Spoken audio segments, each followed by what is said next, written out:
শুনেন ভাই, মুরব্বীর কথাগুলো শুনেন। আসসালামু আলাইকুম। ওয়ালাইকুম আসসালাম। কি খাবার দিতেছেন? না, এটা আমি একটু বিক্রি করতে চাচ্ছিলাম ভাই, রিক্সাওয়ালা ভাইয়ের কাছে। বিক্রি করতে যাচ্ছিল? জি জি। আপনি কিনবেন না? উনি এই মাত্র ওরা খায় আসছে। ও আচ্ছা, উনি খাই আসছে, জি জি। তো বিক্রি আমি করবেন কেন? অনেক চেষ্টা করতেছি, মানে আরো কয়েকজনকে করছি, কিন্তু সবাই বলতেছে যে আমরা এখন খায় আসছি। মানে আপনি খাবার কেন বিক্রি করতেছেন? খাবার মানে- বিক্রি করতেছি এই কারণে যে আমার এই খাবার এখন না খাইলেও চলবে। আমি একটু বিস্কুট টিস্কুট রুটি টুটি খাই আমি চলতে পারবো, বাট এখানে 100 টাকা বা 150 টাকা হইলে আমার একটু সুবিধা হবে, এই কারণে।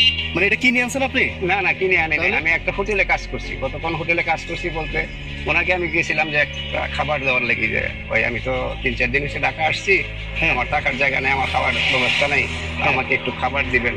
আচ্ছা। পরে খাবার তো এমনি দেওয়া যাবে না, পরে ম্যানেজার বললো যে আপনি 1-2 ঘন্টা আমার এখানে কাজ করেন, আমি আপনার